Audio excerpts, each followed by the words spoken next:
Daron Vaught joining us now on Somehow We Manage. Mr. Vaught, how are you? I'm excellent, Caegan. How are you, man? Appreciate the invite. Yeah, just so glad you could join us today. It is an honor and a privilege to be talking to you today, but we'll go ahead and we'll jump right into things. So the first thing I'd like to talk to you about is we just wrapped up two major sporting events, right, with the Masters and the NCAA tournament. So I would like to hear your thoughts on the conclusion of those two events.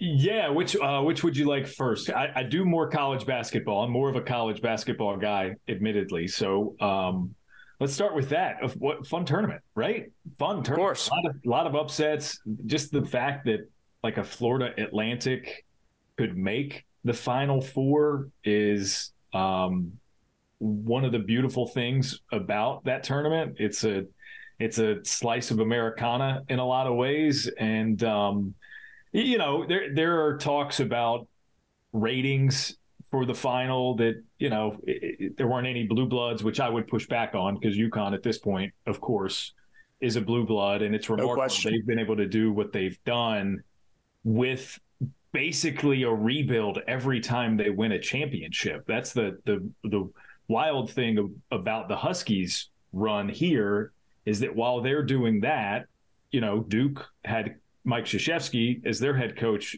for the whole stretch. Anybody else, Calipari at Kentucky, anybody else in that Blue Bloods conversation, Bill Self and Roy Williams at Kansas would combine for that stretch. But most others in that conversation as Blue Bloods as of late in college basketball, there's been that stability in the coaching staff, whereas UConn has, since Jim Calhoun has gone through several changes and won several championships in those changes. So I think you could even make an argument it's more impressive than the stability of a Duke or a North Carolina or a Kansas or Kentucky or whatever. So in the end, we got, I think, a true blue blood as the winner, but the lack of such in the Final Four. Again, there's the people who care about ratings will point to that and say that, maybe the upsets took it a little too far.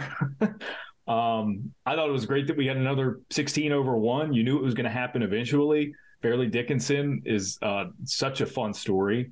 I thought it was a really, really enjoyable tournament on the men's side. And holy cow, the women were, maybe the second year in a row, I would rank the women's tournament as being better than the men's tournament. Right, yeah. In a lot of ways. And they're about to have a season next year that's going to be phenomenal. The player empowerment era is going to hit women's college basketball next year in a way that it's hit other sports, but not that one yet. Haley Van Lith, the transfer from Louisville, it looks like she might end up at LSU with Angel Reese. So we've got like sort of super teams in women's college basketball happening next year.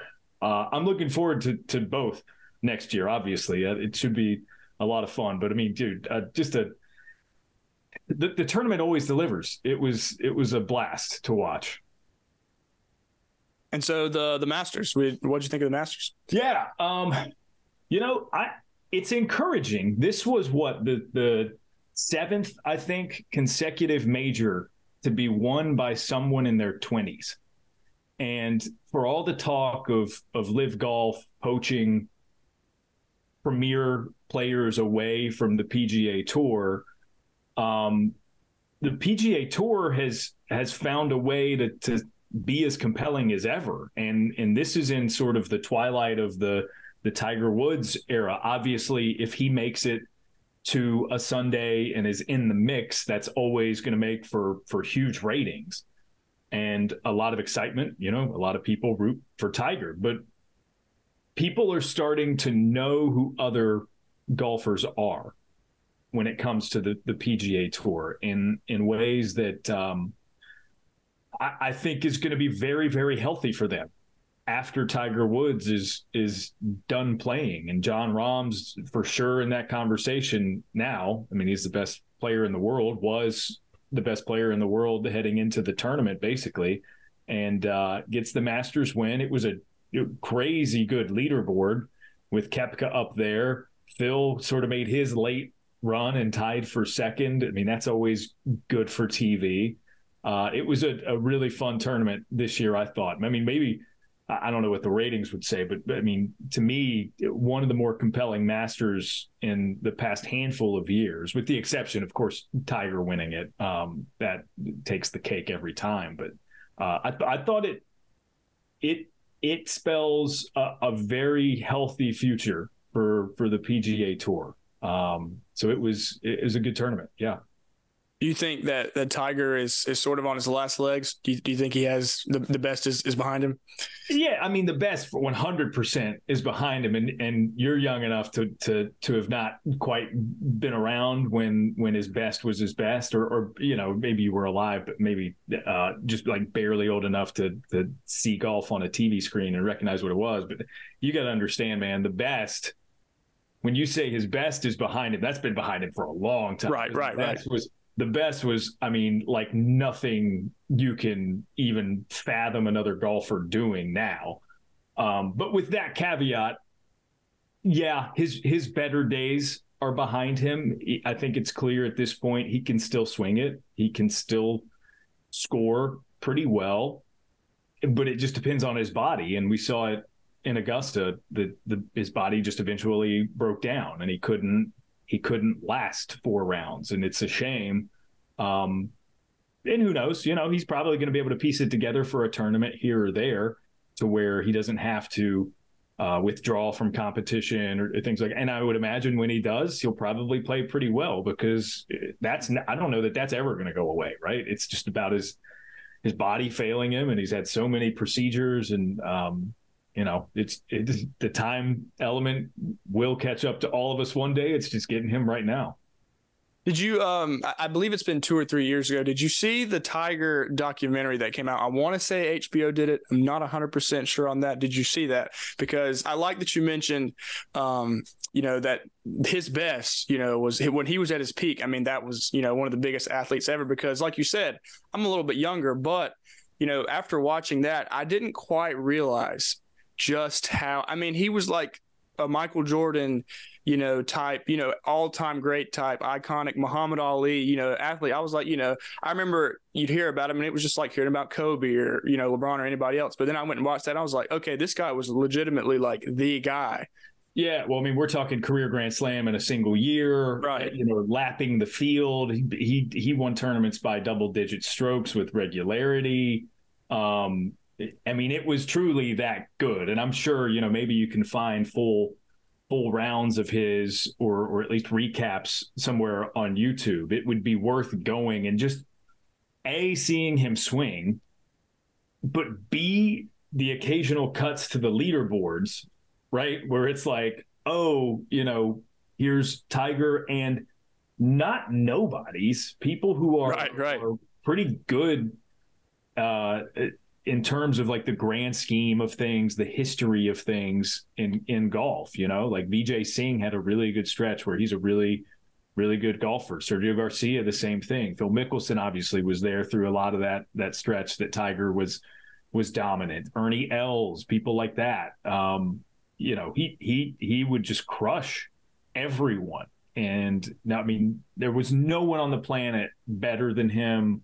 There might never be anyone on the planet better than him, because he inspired the wild thing about Tiger's impact is he inspired this entire generation of guys who are at the tops of leaderboards today. All those guys grew up watching Tiger Woods play golf. He's probably, at least in part, the reason that they play golf professionally. And that sort of spawned this more competitive wave of golfers, right? So it's almost like there will never be another Tiger Woods again because of Tiger Woods and what he put into motion as an influence on others. It's just his dominance was so. And to be clear, I wasn't even that old or that into golf when it was happening, but it was such a cultural phenomenon. Like, you had to pay attention. I was early teens at his peak, and then into my college undergraduate years. So, old enough where I was starting to pay closer attention to sports and that sort of thing. And man, it's a level of greatness no one's ever gonna touch again. And I love to see, you talk about the young guys. I love to see, even though Tiger has already, lost and he's sitting at home, they're all wearing Tiger Woods gear. So, he's laughing his way to the bank. He's still winning. But anyway, I'd like to talk a little bit about baseball because that's obviously, your forte. What are your early impressions of the college baseball season?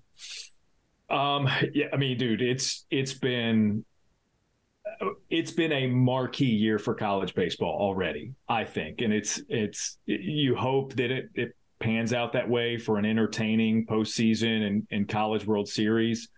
I cover, predominantly the ACC, but there's a team like LSU in the SEC, which is number one in the country, and they were already probably going to be number one, and their head coach Jay Johnson just wreaked havoc on the transfer market, pulling Tommy White from NC State and completing that rotation with a guy like Christian Little, who was a transfer from Vanderbilt. And they're really, really good. One of the better college baseball teams to have come through in quite some time.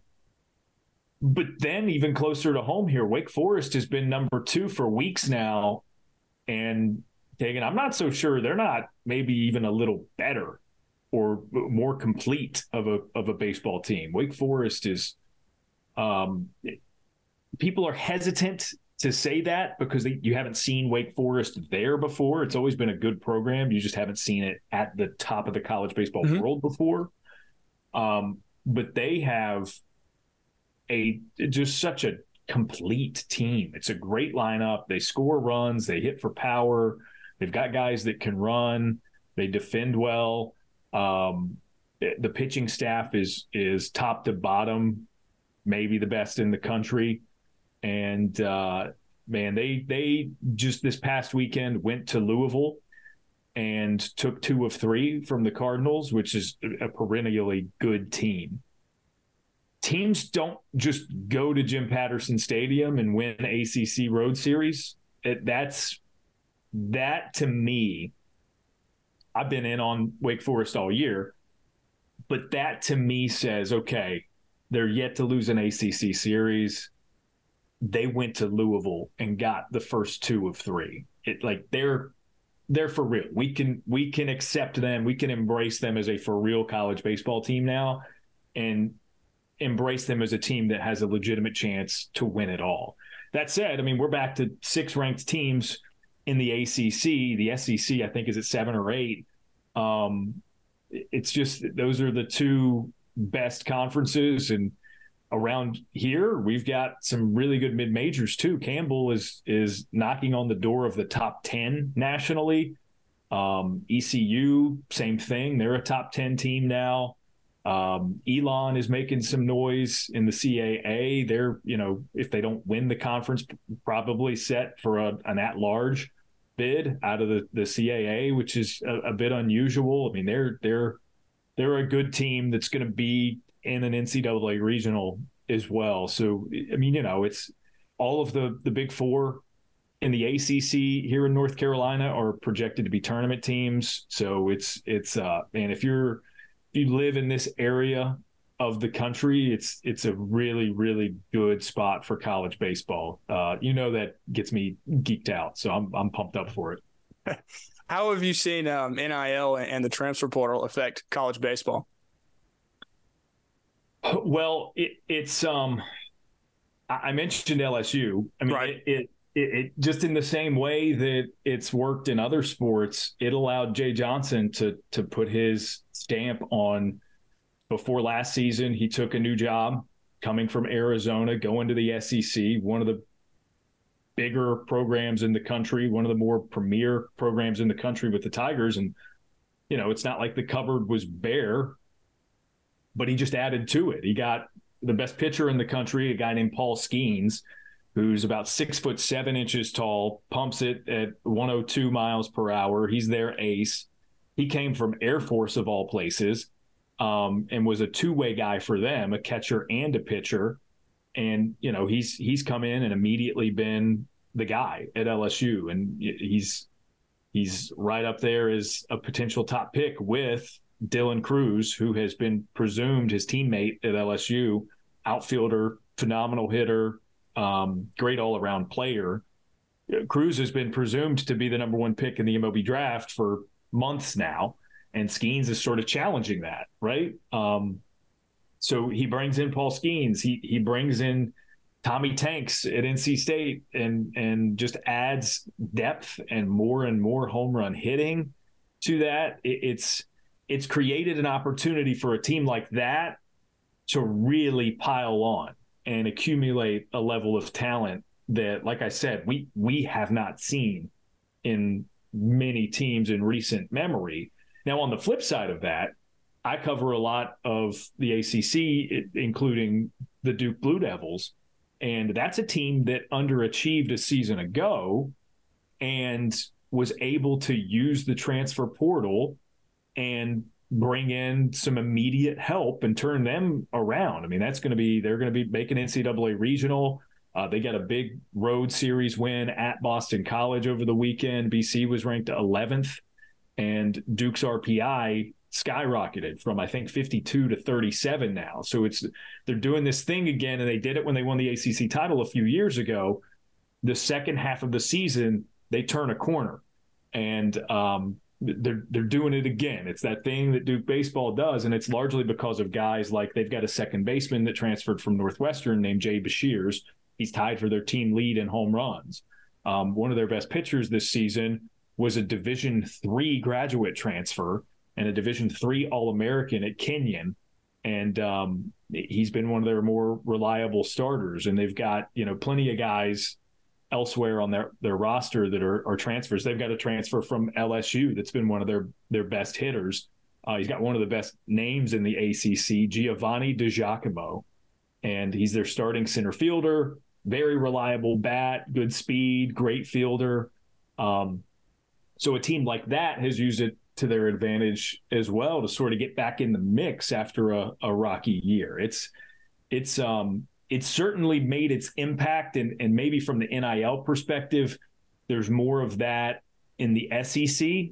But we see it here too in the ACC, and you get guys to stick around maybe a little bit longer than they otherwise would have. Although with baseball, that's not as much of an issue because it's okay. You're either out after high school or you're drafted after your junior year, or if you're a sophomore who's eligible, you're drafted then based on age. So it's not as prevalent to keep guys around in college baseball, but I mean, certainly the jumping from program to program is very similar to what you see in college football, college basketball, everywhere else. And so how have those rule changes affected you as a broadcaster? That's a funny question, because in prepping for a game, imagine it this way. So I had Wake Forest and Fairfield in men's basketball to begin the hoops season. And I remember while I was doing this prep, Caegan, having this exact thought.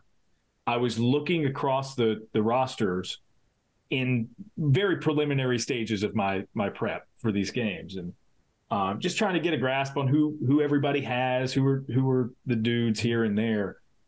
And there were like 7 or 8 transfers on each of those teams, not just Wake Forest, right? Because we used to think of transfers, okay, the power 6 schools are poaching from mid-majors, right? Mm-hmm. We see it a lot at High Point, right? Guys leave and they go to wherever. They just, High Point had a guy from this past season just commit to Pitt, Zach Austin. John Michael Wright is another example. He's at Oklahoma State now from a couple of seasons ago at High Point. So you think of it as, okay, the mid-majors are sort of the feeders. But when I did that game and you look opposite Wake Forest, and Fairfield has guys from Syracuse that have transferred there. They've got guys from all over the place. Right, yeah. But it's like, okay, this guy left an ACC school to go to Fairfield. So it works in all different directions now. That's one piece of it that wasn't necessarily there before. The other thing is these teams, again, had 7 or 8 guys that transferred. It used to be as easy as, okay, let me pull up their stats from last year and see what so-and-so did last year and what the jump is like. Now you have to branch out. You got all these tentacles, right? Because I'm not only looking at Fairfield's numbers from last year, I'm looking at Syracuse's because I got to find Bryson Goodines. He was the player that moved from Syracuse to Fairfield. But it's an opportunity because in the specific case of Goodine, he hit a game-winning shot against Wake Forest 2 years prior to this game, I think. I think it was 2 years. Either way, earlier in his career when he was a member of the team at Syracuse, he hit a game winner against Wake Forest. Well, here he is visiting Wake Forest again to open his 5th year or whatever it was at a new school as one of the leaders of a Fairfield Stags team that was looking to be, make some noise as a mid-major and potentially make the tournament. So it's an opportunity from a broadcast perspective. That's some compelling TV. He enters the game. Guess what? We got a clip of him hitting a game-winning shot. He banked it in against Wake Forest before. So you create some new storylines with it, even if they are a little more circuitous in nature. So on your Instagram, because here at Somehow We Manage, we do our research. There's a picture of you holding a sticky note, and it says, "Can they tell you're having fun?" Yeah. What does that mean to you? Yeah, I started that post quarantine. So in 2020, I was calling the ACC turn. Everybody's got the "Where were you when the world stopped," right? Right. For their COVID story. Mine goes a little something like, I was at the ACC tournament, men's basketball tournament in Greensboro, and working games as the play-by-play broadcaster for the local ESPN radio affiliate. By the time we started a Wednesday night game, Syracuse in North Carolina in Greensboro, by the time we started that game, they had already announced that no fans were going to be allowed into the Coliseum the next day. So what started as everybody getting there and sort of joking about COVID, right? We do the elbows or whatever, right, fist bumps, and it's just like, we don't know how seriously to take this. By the end of the week, of course, the tournament did not conclude as originally scheduled, but we are in the middle of this Wednesday night broadcast. It turned into a blowout. Syracuse walloped North Carolina. This was Cole Anthony's year at UNC, and he was scoreless through like the first 18 minutes or something like that, I remember was a storyline. But past that, it wasn't a game for long. And we looked during the breaks at our phones and checking Twitter and things like that. And it becomes, second media timeout, I think it was. It's like, oh, Rudy Gobert has tested positive for COVID. They've suspended play in the NBA season. Next media timeout. Oh, Tom Hanks and Rita Wilson have COVID. They were on a trip, and it's one thing after another and one thing after another. And you turn into news anchor really, really quickly doing that, especially in a blowout, right? And it's like, hey, are we going to play games tomorrow? Who knows? So anyways, that was the end of that stretch of life without COVID from my perspective. But I had, as you can imagine, a bunch of games lined up, plenty of college baseball for that spring, a lot of stuff for the summer. And it got slowly, after we go back home and everybody's in quarantine, I get emails here and there, and it's just like, hey, this event's been canceled. This event's been canceled. This event's been canceled. So it ended up like 8 months I was on my ass. I didn't have anything. So as everyone can relate, it's some time to reflect on some things and do some soul searching and that sort of thing. So by the time games got back ramped up again, I really wanted to make it a point to have fun. Because who knows when we're going to have another 8-month stretch when we just don't have games to broadcast again. So this was in stride at a High Point basketball game. I took one of my index cards similar to the one you saw on Instagram. And I just wrote it on there, and I've got my spotting boards with all the nitty gritty stuff that I need to know. And I just propped it up next to my setup as a little reminder. And I still do that. I've been doing it for a couple of years now. I make a note every time I call a game, because occasionally, look, I do this full time, freelance and call games. And it's a blast. It's hardly work, but at the end of the day, it is still a job, just like anything else. So human nature makes it so that occasionally you're just not as amped up to do it. So for me, it's a subtle reminder that at any moment, this could not be my living anymore. And I don't particularly enjoy thinking about that. So it's a game. We're going to have fun with it.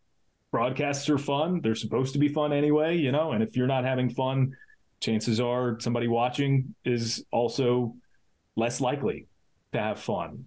So yeah, it's my little reminder now. You teach at the University of North Carolina. What are some of the key takeaways from your class? Yeah, so I teach. It's funny. I don't teach a broadcast course. It's my first semester teaching. I do teach at the School of Communications and Media and Journalism, Hussman. My class it's Foundations in Interactive Media. So people find it hard to believe that I teach this. I teach coding and basic web development. So it's like HTML, CSS. We're working on JavaScript right now before exams and getting them out of there for the semester. But I do have a master's degree in interactive media from Elon that I used to use. It used to be a little bit more directly aligned with what I did professionally, not so much anymore, but they're skills that I have and it's stuff that I know. I just professionally haven't used it in a long time. So it's been interesting, to say the least, sort of getting back in that headspace. I used to work in a marketing agency prior to being in sports media full time. So sort of getting back into that mode and thinking like I would have working at a digital marketing agency. So to inform what we're doing and like why this is going to be relevant for these students in their careers, no matter what they want to do, because some of them want to be marketing directors for a sports league or team. Some of them might want to be developers. Some of them want to be audio journalists. Look, the internet, I don't have to explain this to you. Like the internet's been a thing your entire life. Like it's here to stay. It's a big surprise. Breaking news. It's not going anywhere. It's going to be a huge part of anyone's life moving forward. So that's the point mainly that I try to get across is look, this is just like anything else, learning a second language or whatever, because that's really what it is. It's programming languages. It's just going to be, whether you use it directly or not, it's going to be a useful skill to take with you, and it's going to make you more dynamic and more marketable. People like to hear that, right, as they're entering a workforce. And we try to have fun with it too. It's code can be kind of intimidating. It can be a daunting subject to tackle because, it's not always easy. But it's just like anything else. Spend some time with it, learn it, and we try to lift the veil and make it not so intimidating. So my follow-up question to that would be, in what ways are you helping prepare your students for, careers in media? Yeah, it's again, in that specific role, it's interesting because I don't always have students who are interested in broadcast. Not that that's the only place that I can offer advice. I think, there's a lot of general advice that I can give, and it's not like my entire professional career has been in broadcast. So, I just try to listen. I have a good idea of what it's like to be, in the shoes you're about to be in at 22 years old. You graduate, and now what, right? you gotta, there's an understanding of that I don't know that I'm going to have for purposes of being relatable to a 22-year-old much longer, because the world's changing so rapidly, right? Like at 40 years old, am I going to be able to relate to a 22-year-old in the same way? I don't know. At 33, I'm close enough to where, again, I've navigated those waters before. I know what it's like to have had the world at my fingertips and also at the same time not really have any direction or know where to go or where to seek this kind of help, where to seek this kind of job, this kind of advice specific to a job. So I do a lot of connecting the dots between students and people I already know, because I I don't know that there's a better way to help other than, in a lot of cases, it's like, well, I don't know exactly what to do, but I know this one person who's sort of more along the lines of what you're trying to accomplish with this. Let me put you in touch with them. And, you hope that those people are just as willing to be helpful, and everybody helps everybody. And that creates a good environment for these younger people to go work in. And like, we want younger people in our work environment. I think I speak for a lot of people in broadcast specifically. I like, look, young people are going to watch sports forever. It's just a thing. And if we lose touch with them, there goes the industry. Like we're going to be in for a pretty big wake up call if that becomes a problem for us. And, I would imagine other industries are the same way. So, I try to connect people. That's a strength, I think, for me, and something that I lean on, especially in cases that I don't have direct experience to offer any kind of advice.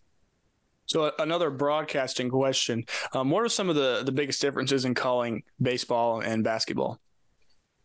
Pace, for sure. Pace. Right. Even with the pitch timer, as much as people want to bemoan it, there's John Miller, who used to do Sunday Night Baseball. He's a TV broadcaster for the San Francisco Giants. Now refers to it as the rocking chair method with baseball. And it's the sense that here comes the pitch, you're rocking forward. Pitch, no swing, it's a ball outside or whatever. You rock back again, and you can get back into whatever storyline you were doing. And you got time to tell a story, less of it now with the pitch timer, but you still have time to tell a story, and you do that in your rock back moments. But then the pitch is coming, you got to lean in. And if something happens, you focus on that. So you're constantly sort of juggling what's happening with the pitch. What do I want to talk about to make whatever could happen or whatever just happened more compelling? There's a lot more room for that sort of storytelling in baseball. Basketball, you can go an entire basketball broadcast and not tell a single story, right? Because it's the pace of play is so fast, and you're really just focused on that. And once the ball is tipped, the game does the talking. You are, from a radio perspective, you're describing the action. From TV perspective, you're reacting to it. You're captioning the action. You don't really have time for a whole lot else. Coming out of breaks, out of timeouts, you can sort of spell, how did we get here? And occasionally you weave in a tale there, but it's not like you're doing a long form, hey, this is this person, this is where they're from. He had a conversation with this person and told him this. I mean, there's some of that if you can work it in and weave it in a relevant way, but there's just not as much room for that. And, I think you do this with baseball, with basketball, and you're well familiar with this, being in basketball arenas, especially the college game. The environment is so much of it. It's so much of the game. And I think rather than wedging in a story with a college basketball game, if something happens, or even if something doesn't happen and a guy's walking the ball up the floor and there's chanting and cheering going on, I'd much rather just shut up, right? If we've got good mics on that audio, if we've got good shots of people in the crowd, like that's the story. Nothing I say is going to be better than that, right? I think most people who love college basketball know that.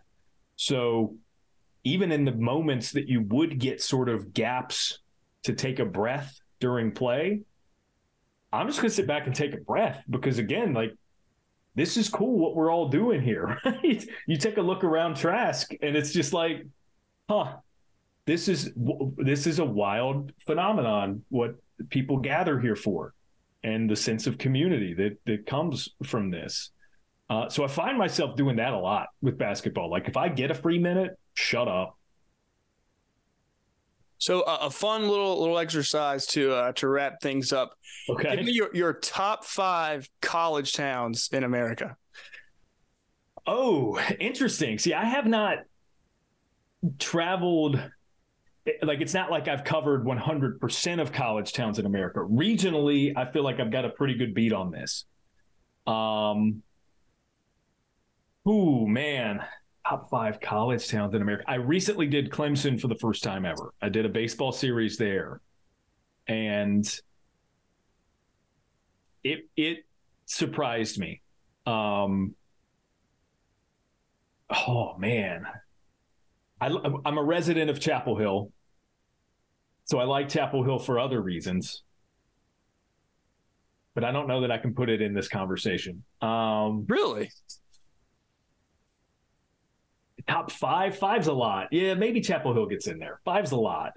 And see, like, other people might not view it this way regionally, but you say college towns, and I'm hesitant to say Raleigh. Because it's not like I grew up in Virginia near Blacksburg.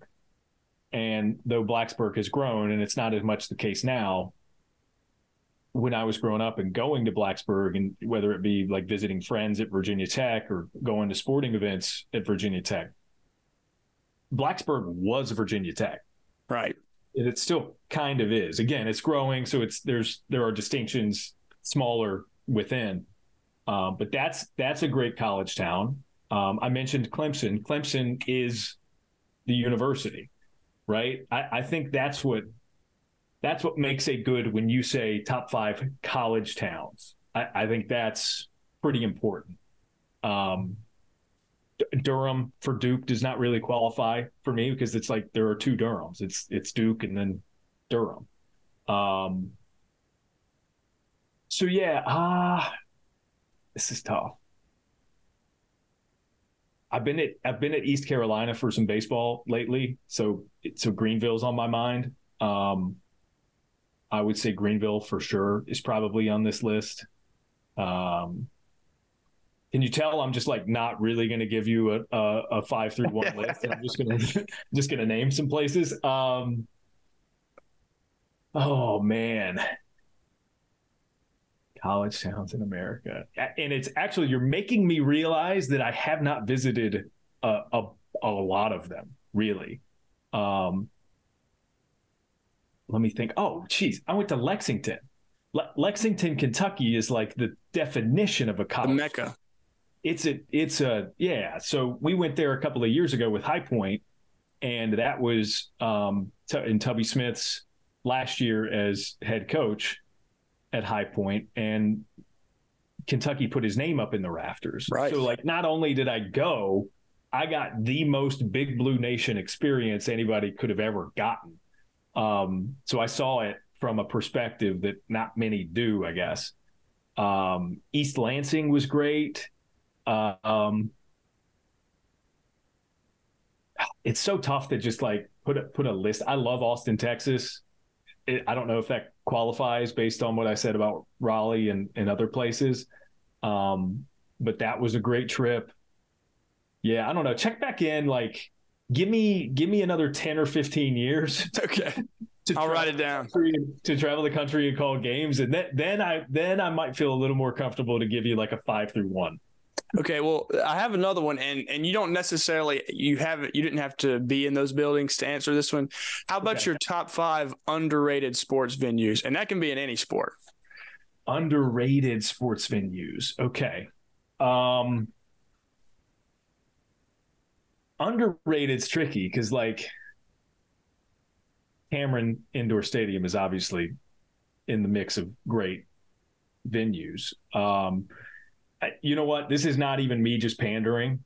Trask is a great place. Oh my gosh. The best mid-major arena, bar none.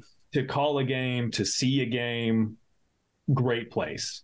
I will say this, as we're recording, the Carolina Hurricanes play their first Stanley Cup playoff game in about an hour.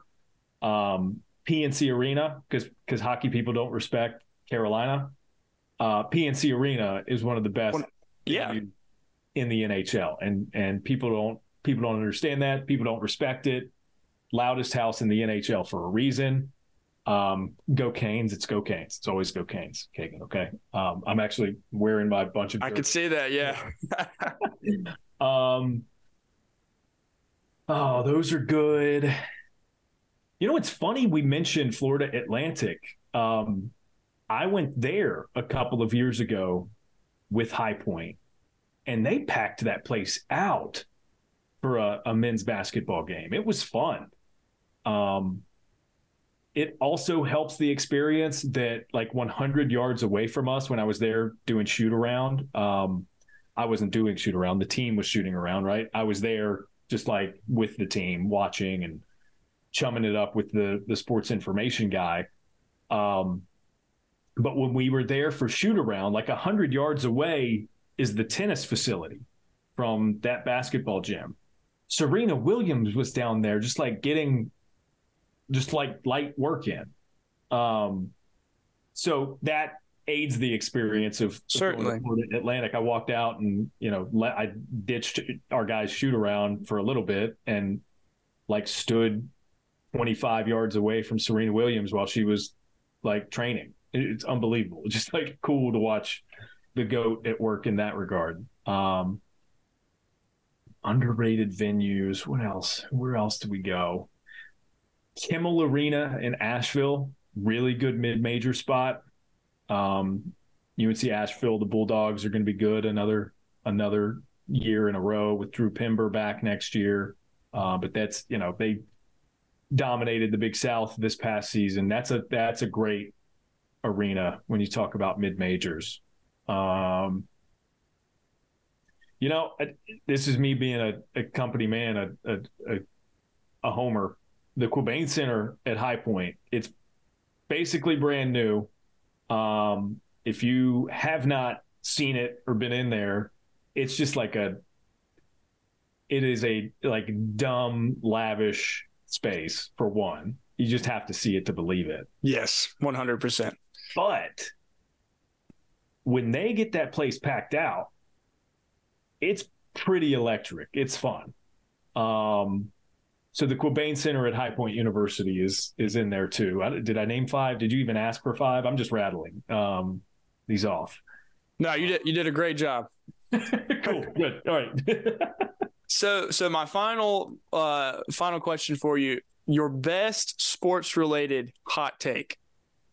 I don't know if you have a hot take right now. Most people do. I don't keep them like ready to go. Okay. You got to dig them up with me, right? Like people refer to me as opinionated, and I'm the type of person that like I'll say I don't understand that, and then they bring something up, and I'm just like talking about it, and it's like, oh yeah, okay, I guess that's why. Sports related hot take. Here, this one's not scorching hot unless like you're a baseball nerd, but people of that sort get a little heated with this one. I think the infield fly rule is just ridiculous, and it's the rule that with runners on first and second and fewer than 2 outs, if you pop it up in the infield, it's an automatic out. Right. And it's to keep defenses from letting the pop-up drop and then just getting a double play on the ground, right? Because as long as it's in the air, if there are runners at first and second, those players have to freeze. I like that. It's a little chaotic. I think it would be kind of fun on a regular basis to imagine, like, okay, so imagine your team, whoever that may be, is on defense, and there are runners on first and second with one out. Pop up way up into the air is hit to your team's second baseman. There's the snap decision that's got to be made. Do I want to take the easy out here, or do I want to let it drop, have to make a throw to second, where they also have to turn and make another throw to complete a double play? It's like a 2-or-1 risk reward thing. And I don't understand why we ever put the infield fly rule in place. I don't get it. That sounds kind of fun to me. To people who consider baseball to be like the thinking man's game, that's like a perfect fit for the thinking. You're right. You're going to make the snap decision. But no, we didn't want that in like the early 1900s, and it's just never been up for debate. I like that. That's good. I like that a lot. I actually, I want to say we lost Little League. I want to say we lost a championship game. I was like maybe 10 years old or something, but it was off of an infield fly rule. That tends to happen a lot, especially with young kids. But yeah, so I'm with you on that. It is stupid. It's the other thing. You almost never see it at the college or big league level. Yeah. So, and most of the time, I think, it would offer up another area for data to be collected. And it's like, okay, how often does a team actually turn to when they let a pop-up drop? And that information would then dictate how teams play it, right? It's like, do you swing 3-0 on a fastball down the middle? That's started to change because of data. I think for a long time it would have been just like, okay, take the easy out, catch the pop-up. But if more data suggests that whenever you don't catch the pop-up and you let it drop, more often than not, you're getting the double play, that pattern of behavior would change. And, just like any other sport, it ebbs and flows. And sometimes it would be in vogue to catch the pop-up. Sometimes it would be the trendy thing to not do it and try the double play. I think that's fun, right? I love stuff like that in baseball. Yes. So folks, if you liked what you heard today, as always, we ask that you share with your friends. We are on all social media outlets, and we're very appreciative of those who watch. Daron, it has been awesome chatting with you today. Thank you again for your time, and we wish you the very, very best of luck moving forward. I know, like you said, we'll continue to see this college baseball season play out. It should be a fun finish for you, a baseball nerd. So yeah, well, proudly a baseball nerd. I'm okay with you. I know there was a little bit of hesitation there. You can call me that. Appreciate the invite, Caegan. It was my pleasure. Good to talk with you. Good to see you again. All right. Well, thank you. I appreciate it.